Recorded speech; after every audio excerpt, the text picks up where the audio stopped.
الحمدللہ رب العالمین والصلاة والسلام علی نبی الکریم اما بعد اعوذ باللہ من الشیطان الرجیم بسم اللہ الرحمن الرحیم شہر رمضان الذی انزل فیہ القرآن ھدی للناس وبینات من الھدی والفرقان فمن شہد منکم الشہر فلیصم صدق اللہ العظیم رب اشرح لی صدری ویسر لی امری واحلل عقدۃ من لسانی یفقہوا قولی رب یسر ولا تعسر وتمم بالخیر رب اغفر وارحم وانت خیر الراحمین آمین یا رب العالمین۔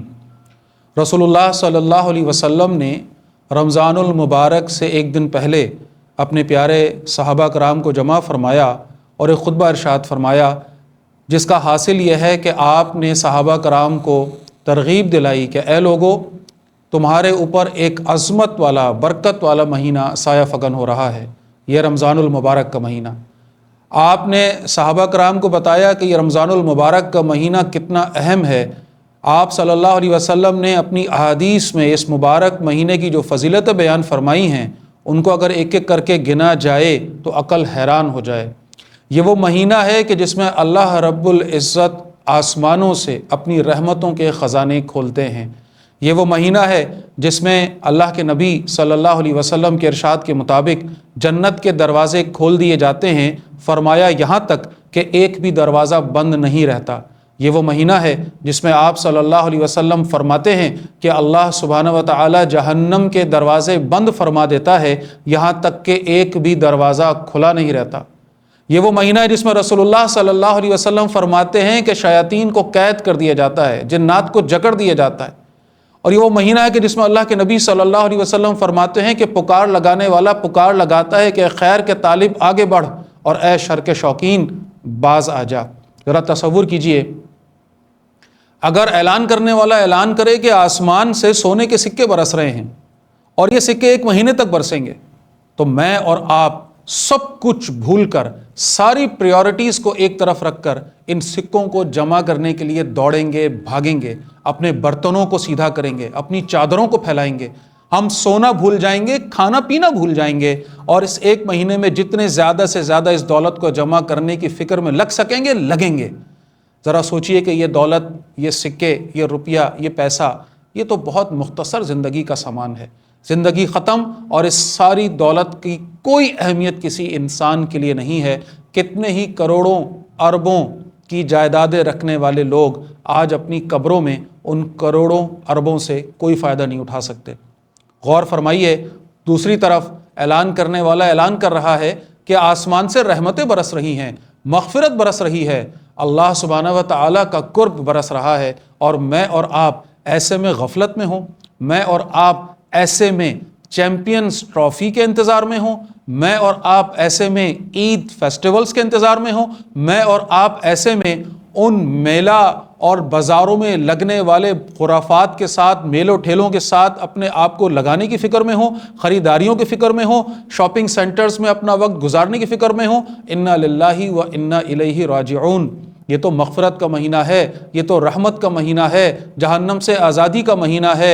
اس کی تیاری رسول اللہ فرمایا کرتے تھے، کافی دنوں پہلے سے صحابہ کرام کو موٹیویٹ کیا کرتے تھے کہ رمضان کا مہینہ آ گیا، یہ وہ مہینہ جو صبر کا مہینہ، یہ وہ مہینہ جس میں نفل پڑھیں گے تو فرض کے برابر درجات، فرض پڑھیں گے تو 70 فرضوں کے برابر اجر ملے گا۔ سبحان اللہ۔ ایک دفعہ الف لام میم عام دنوں میں کہا تو 30 نیکیاں، سبحان اللہ، اور رمضان المبارک میں کہا تو 70 سے ملٹیپلائی کر لیجئے۔ یہ وہ مہینہ ہے جس میں ایک رات اللہ کے نبی نے فرمایا، اور خود اللہ نے بھی قرآن حکیم میں فرمایا، لیلۃ القدر خیر من الف شہر۔ یہ وہ رات ہے جو 1000 مہینوں سے بہتر ہے۔ اس میں اللہ کے فرشتے اترتے ہیں، سلامتی کی دعائیں سلامتی لے کر نازل ہوتے ہیں، اور اس رات میں اگر کوئی شخص اللہ کی عبادت کرے تو گویا اس نے 1000 مہینوں تک اللہ کی عبادت کی۔ اس رات میں اگر الف لام میم پڑھنے والا یہ تصور تو کرے کہ 70 کا جو حاصل ملٹیپلائی کر کے آ رہا تھا، اب اس کو 1000 مہینوں پر لے جا کر ذرا اپلائی کرے اور سوچے کہ اس کا اجر کہاں ہے۔ اور ایسے مبارک مہینے میں ہم سوئے ہوئے ہوں، ایسے مبارک مہینے میں ہم ٹی وی کے سامنے بیٹھ کر کرکٹ دیکھ رہے ہوں، ایسے مبارک مہینوں میں ہم خرافات میں، ناولز میں، کہانیوں میں، اخباروں میں، نہ جانے کن کن چیزوں میں، لف کاموں میں، لایانی باتوں میں، بیکار کی گپوں میں کس کس چیز کے اندر اپنے آپ کو ضائع کریں۔ اس لیے تو اللہ کے نبی نے فرمایا صلی اللہ علیہ وسلم آمین۔ کس پر فرمایا آمین؟ جبرائیل علیہ السلام کی بد دعا پر۔ جبرائیل علیہ السلام نے کہا ہلاک و برباد ہو وہ شخص جو اس مہینے کو پائے اور اپنی مغفرت نہ کروا سکے، اور رسول اللہ صلی اللہ علیہ وسلم فرما رہے ہیں آمین۔ مجھے بتائیے کیا گنجائش، کیا رہ گیا اس شخص کے پاس جو اس مہینے کو پا کر بھی اپنی مغفرت نہ کرا سکے؟ پہلے ہی محروم رہا مغفرت سے، رحمت سے، دوسری طرف اس بد دعا کا مصداق بن گیا جو جبرائیل علیہ السلام کی بد دعا، جس پر آمین کہنے والے خود رسول اللہ ہیں صلی اللہ علیہ وسلم۔ ایسے میں تو ہمیں جاگ جانا چاہیے، ایسے میں تو ہمیں بیدار ہو جانا چاہیے، ایسے میں تو ہمیں موٹیویٹ ہونا چاہیے، اس رمضان کا انتظار کرنا چاہیے۔ اہم بات سمجھ لیجئے، ریس میں دوڑنے والا جب ایک تھوڑے سے وارم اپ کے ساتھ ریس میں انٹر ہوتا ہے تو دیر تک چل پاتا ہے۔ اسی بات کی اہمیت ہے پریکٹس، مشق۔ اگر رمضان کے پہلے دن ہمیں ہوش آئے گا کہ اب عبادت کرنی ہے تو ہوگا یہ کہ ایک ہائپ کریٹ ہوگا اور کچھ ہی دنوں میں وہ ٹھنڈا ہو جائے گا اور پھر ہم اپنے اپنے کاموں میں مشغول ہو جائیں گے۔ جیسا کہ ہم دیکھتے ہیں کہ پہلے 2-4 دنوں میں مساجد کے اندر رش ہوتا ہے، پھر آہستہ آہستہ وہ رش ختم ہو جاتا ہے۔ لیکن اگر تھوڑا سا پہلے، امید ہے یہ بات آپ سن رہے ہوں، اور اس وقت رمضان میں اگر 2-4-5 دن، ایک ہفتہ رہ گیا ہے تو خدارہ اس کو غنیمت جانیں۔ یہ بڑے قیمتی دن ہیں، اس میں پیس میں آ جائیں، اس میں مشق کریں اللہ کی عبادت کی زیادہ سے زیادہ، تہجد سے لے کر رات کے قیام تک کی مشق ان دنوں میں کر لیں، تاکہ وہ ہائپ کریٹ ہو کر جب رمضان آئے اور وہ موٹیویشن ملے تو اب وہ سسٹین ہو سکے۔ انشاءاللہ ہم پورا مہینہ پھر مساجد میں حاضر رہیں گے، انشاءاللہ پورا مہینہ قرآن کی تلاوت کریں گے، پورا مہینہ ذکر و اذکار کریں گے، نوافل کی ادائیگی کریں گے انشاءاللہ۔ اگلی بات، اس مہینے کا اہم ترین معاملہ، اہم ترین عبادت وہ روزہ ہے۔ اللہ رب العزت فرماتے ہیں یا ایھا الذین آمنوا کتب علیکم الصیام کما کتب علی الذین من قبلکم لعلکم تتقون۔ اے ایمان والو، تم پر روزہ فرض کیا گیا جیسے تم سے پہلے لوگوں پر فرض کیا گیا تھا تاکہ تم متقی بن جاؤ۔ روزے کی غرض و غایت، اس کی حکمت کیا ہے؟ متقی بن جانا۔ متقی کسے کہتے ہیں؟ سادہ ترین لفظوں میں وہ شخص جو اپنے آپ کو کنٹرول کر لے، ضبط کر لے اپنی خواہشات پر، اللہ کی ساری نافرمانیاں، ساری معاصیت کے کاموں کو ترک کر دے۔ اس کے سامنے ایک گناہ کا کام ہو، وہ اس کی دسترس میں ہو، اچیویبل ہو، وہ اس کو اٹھا سکتا ہو، لیکن وہ اس کی طرف نہ دیکھے صرف اس بنیاد پر کہ اللہ دیکھ رہا ہے، میرا اللہ مجھ سے ناراض ہو جائے گا۔ یہ ہے تقویٰ کا تعارف۔ روزے میں ہم کیا کرتے ہیں؟ رکتے ہیں، سیلف کنٹرول۔ عجیب بات لگتی ہے آج وہ لوگ جو دنیا میں ریسرچ اور تحقیق کی بنیاد پر اس کو ایکسپلور کرتے ہوئے اس کے رازوں کو جان رہے ہیں، وہ ان نتائج پر پہنچ رہے ہیں جو الحمدللہ ہمارے نبی صلی اللہ علیہ وسلم 1400 سال پہلے اس کلام مبارک کی صورت میں ہم کو دے کر چلے گئے۔ آج دنیا مشق کروا رہی ہے، اپنے لوگوں کی ٹریننگ کر رہی ہے کہ 6 گھنٹے بھوکا رکھو، اس کے بعد ان کے سامنے مزیدار کھانے رکھو اور ان سے کہو کہ 10 منٹ تک بغیر اس کو ہاتھ لگائے صرف دیکھتے رہیں اور اس میں سے کچھ نہ اٹھائیں۔ اس سے سیلف کنٹرول ڈیولپ ہوگا، اس سے پرسنالٹی ڈیولپمنٹ ہوگی، اس سے ذہن کنٹرول ہوگا، اس سے شخصیت میں نکھار آئے گا۔ ذرا غور تو فرمائیے، الحمدللہ ہم تو بچپن سے، بلکہ بچپن سے بھی پہلے کا جو دور غیر شعوری ہوتا ہے وہاں سے اپنے گھروں میں یہ منظر دیکھ رہے ہیں۔ ایسی پیاری یہ عبادت ہے، ایسا پیارا یہ روزے کا معاملہ جس سے اللہ ملتا ہے، جس سے سیلف کنٹرول ملتا ہے، جس سے تقویٰ ملتا ہے۔ اور اللہ کے نبی صلی اللہ علیہ وسلم نے فرمایا، حدیث کا مفہوم ہے، اللہ فرماتا ہے ہر نیکی کا اجر ہے بڑھا چڑھا کر 10 گنا سے 700 گنا تک۔ روزے کا معاملہ فرمایا ایسا روزے کے لیے نہیں ہے۔ اللہ اکبر۔ تو روزے کا کیا ہے؟ فرمایا روزہ میرے لیے ہے۔ کون فرما رہا ہے؟ وہ اللہ، وہ رب کائنات۔ فرمایا روزہ میرے لیے ہے اور میں ہی اس کی جزا دوں گا۔ روزے دار کے لیے 2 خوشی کے مواقع ہیں، ایک جب وہ افطار کرتا ہے، اور ایک جب وہ اپنے رب سے ملاقات کرے گا۔ سبحان اللہ العظیم۔ اللہ ہمیں اس روزے کا حق ادا کرنے کی توفیق عطا فرمائے۔ اگلی بات یہ بھی سن لیجئے، اللہ کے نبی نے یہ بھی فرمایا کہ جس شخص نے روزہ رکھ کر بھی باطل کام نہ چھوڑا، جھوٹ بولنا نہ چھوڑا، مفہوم عرض کر رہا ہوں، اپنی خرافات میں پڑا رہا، اپنی لغو کاموں میں پڑا رہا، اپنے ادھر ادھر کے وقت برباد کرنے والے کاموں میں لگ کر اپنے وقت کو ضائع کیا، تو فرمایا ایسے شخص کے لیے سوائے فاقے کے اور کچھ نہیں۔ اس شخص کے بھوکا پیاسا رہنے کی اللہ کو کوئی حاجت نہیں۔ کل قیامت کے دن نامہ اعمال سے روزے تو نکلیں گے، گنتی تو پوری ہوگی، 30 روزے ہیں سبحان اللہ، لیکن جب وہ پلڑے میں رکھے جائیں گے تو ان کا وزن کچھ نہ ہوگا۔ اور اس وقت کی بات سمجھ آئے گی کہ دنیا میں صرف نیکی کرنی نہیں تھی، نیکی کو اچھے طریقے سے کرنا تھا، کیونکہ کل قیامت کے دن گنتی سے بات نہیں بنے گی، کل تو وزن ہے، وزن، اعمال کا وزن ہوگا۔ اللہ تعالیٰ مجھے اور آپ کو یہ بات سمجھنے اور اس پر عمل کی توفیق عطا فرمائے۔ اب آخری بات، یہ رمضان کا بابرکت مہینہ، یہ رحمتوں کے خزانے، یہ اللہ سبحانہ و تعالیٰ کی طرف سے مغفرت کے اعلانات، یہ بابرکت وقت جو ہمیں مل رہا ہے، جو فضائل سے بھرا ہوا ہے، کیوں؟ اس قرآن کی وجہ سے، اس قرآن کی وجہ سے، اس کلام کی وجہ سے جو اللہ کا کلام ہے، یہ قرآن جو نازل کیا گیا اس رمضان کے مہینے میں، لیلۃ القدر میں، قدر تقدیر سے ہے، تقدیر بدل دینے والی یہ رات اور تقدیر بدل دینے والا یہ کلام، اللہ کا کلام میرے اور آپ کے آج ہاتھوں میں ہے۔ یہ اللہ کی باتیں ہیں، یہ اللہ کے ارشادات ہیں، یہ اللہ کے اقوال ہیں، یہ اللہ کی گفتگو ہے، یہ اللہ نے مجھ سے اور آپ سے کی ہے۔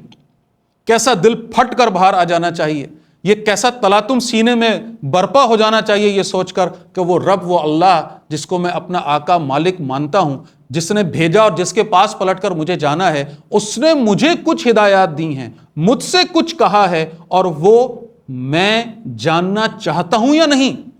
کیا مجھے یہ تڑپ کہیں محسوس ہوتی ہے اپنے اندر کہ مجھے پتہ چلے کہ میرا رب مجھ سے کیا کہہ رہا ہے؟ کیسے پتہ چلے گا؟ اللہ اکبر!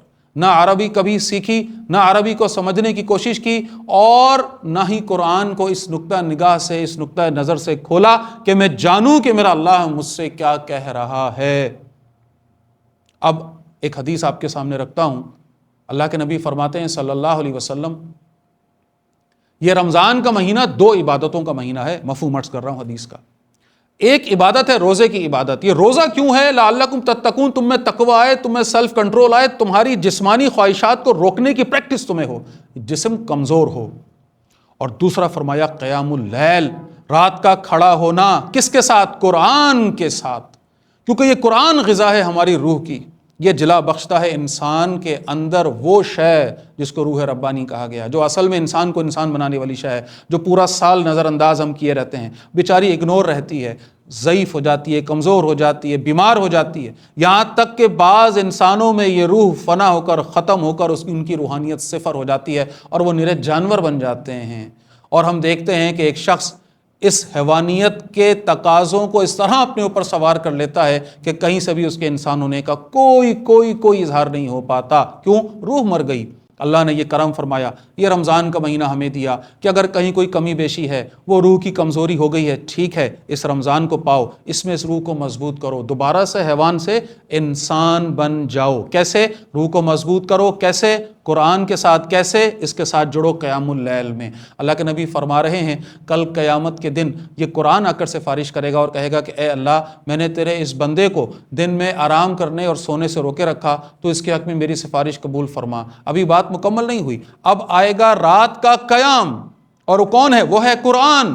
ایک طرف روزہ آیا، روزے نے کہا اے اللہ، میں نے تیرے اس بندے کو دن میں کھانے پینے سے روکے رکھا، اس کے حق میں میری سفارش قبول فرما۔ اور اب قرآن آئے گا اور کہے گا اے اللہ، میں نے تیرے اس بندے کو رات میں سونے اور آرام کرنے سے روکے رکھا، لہٰذا تو اس کے حق میں میری سفارش قبول فرما۔ اللہ کے نبی فرما رہے ہیں صلی اللہ علیہ وسلم، اللہ سبحانہ و تعالیٰ ان دونوں کی سفارش قبول فرمائیں گے۔ دن کا روزہ، رات کا قیام، ادھر روزہ ہے، ادھر قرآن ہے، قرآن۔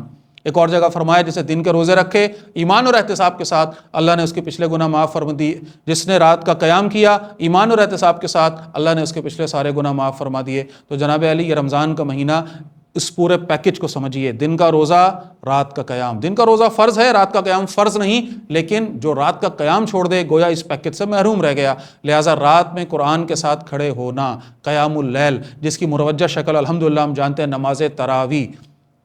اس نماز تراویح میں پڑھا کیا جاتا ہے؟ قرآن۔ قرآن میں جو کچھ پڑھا جا رہا ہے بغیر سمجھے اس کا اثر اپنی جگہ، اس کا ثواب اپنی جگہ، یقیناً اس کی فضیلتیں اور بشارتیں جس کا کوئی انکار نہیں کر سکتا۔ اس قرآن کو دیکھنا ثواب، اس کو چھونا ثواب، اس کی طرف چلنا ثواب، اس کو اپنے ہاتھوں میں اٹھانا ثواب، اس کو اپنے سینے سے لگانا ثواب، اس کو کھولنا ثواب، اس کی سطر پر بغیر پڑھے بھی انگلی پھیرنا ثواب۔ اور اس کو پڑھنا فرمایا 10 نیکی ہر حرف پہ۔ اور آگے بڑھیے، اللہ کے نبی فرما رہے ہیں صلی اللہ علیہ وسلم، جس نے قرآن کی ایک آیت پر غور و فکر کر لیا گویا اس نے 100 رکعت نفل نماز ادا کر لی۔ جس نے قرآن کا ایک مضمون پورا سمجھ لیا گویا اس نے 1000 رکعت نفل نماز ادا کر لی۔ اور یہ سب کب ہو؟ رمضان کے مہینے میں 70 گنا عبادت اور قیام اللیل ہو، اور اگر لیلۃ القدر بھی ہو، سبحان اللہ، اللہ کے سامنے بندہ کھڑا ہے، پورے دن کی تھکن ہے، پیاس اور بھوک کی وجہ سے جسم نڈھال آلریڈی پہلے سے ہو چکا ہے، اور ایسے میں ایک دفعہ کھڑا ہو نماز کے اندر، قرآن سن رہا ہو، دل نرم ہو رہا ہو، اور اس کے بعد بیٹھ جائے اور اسی قرآن کو اب سنے ترجمے کے ساتھ اور سمجھے کیا کہا جا رہا ہے، کیا بتایا اللہ نے، کیا کچھ کہا، کیا ڈوز ہیں، کیا ڈونٹس ہیں، کیا اوامر و نواہی ہیں، اللہ مجھ سے چاہتا کیا ہے۔ اور یہ ہے جناب علی دورہ ترجمہ قرآن الحمدللہ۔ ڈاکٹر اسرار احمد رحمۃ اللہ علیہ نے اس کا آغاز 1984 میں فرمایا تھا۔ اللہ کے فضل سے، اللہ کی توفیق سے ہزاروں نہیں جناب لاکھوں زندگیاں بدلی ہیں اس قرآن کی برکت سے، اس سے لوگ جڑے ہیں، اس سے دین کو سیکھا ہے، دین کو سمجھا ہے۔ یہ دورہ ترجمہ قرآن کی محافل انشاءاللہ آپ کے قرب و جوار میں منعقد ہو رہی ہیں۔ 100 سے زیادہ مقامات ہیں پورے ملک میں، صرف کراچی کی بات کریں تو 40 سے زیادہ مقامات ہیں الحمدللہ۔ مختلف جگہوں پر، ویب سائٹ پر یہ تفصیلات مل جائیں گی، مختلف جگہوں پر یہ پروگرامز ہو رہے ہیں، ان پروگرامز میں شریک ہوئیے۔ کرنا کیا ہے؟ ہر 4 رکعت یا 8 رکعت سے پہلے بیٹھیں گے اور قرآن کا وہ حصہ جو تراویح میں ہم نے سننا ہے اس کا ترجمہ سنیں گے، اس کی مختصر تشریح سنیں گے، ہمیں معلوم ہوگا میرا اللہ مجھ سے کیا رہا ہے۔ وہ قرآن کا ساتھ جس کے بارے میں ایک طرف اللہ کے نبی فرما رہے ہیں کہ جب اللہ کے بندے اللہ کے گھروں میں سے کسی گھر میں بیٹھ کر اللہ کے ذکر، ذکر ظاہر صاحب سب سے بڑا ذکر قرآن کے ساتھ جمع ہوتے ہیں، اللہ کے فرشتے ان کو گھیر لیتے ہیں، اللہ ان پر سکینت نازل فرماتا ہے، اللہ کی رحمت ان کو ڈھانپ لیتی ہے، اللہ ان لوگوں کا تذکرہ اپنے مقربین کی محفل میں فرماتے ہیں۔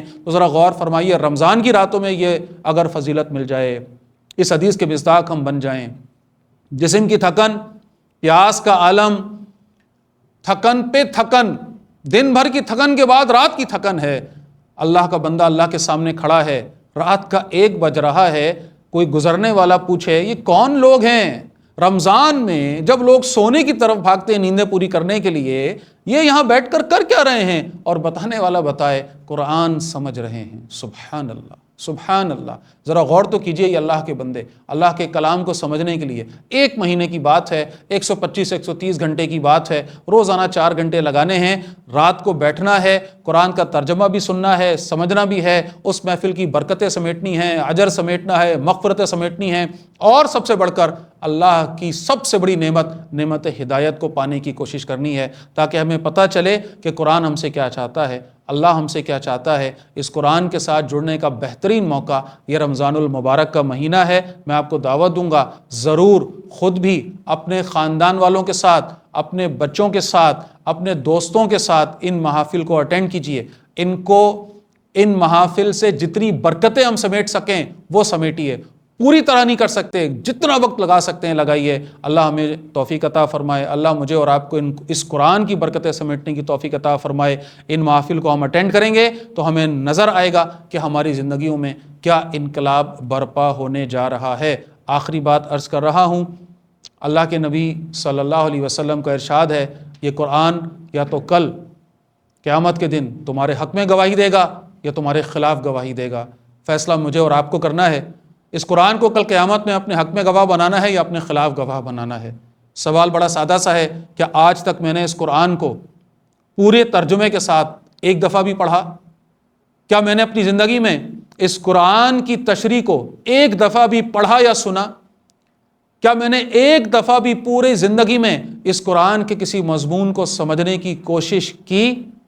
اگر ان کا جواب نفی میں ہے تو یاد رکھیے، یہ قرآن ہمارے حق میں تو گواہی دیتا نظر نہیں آتا۔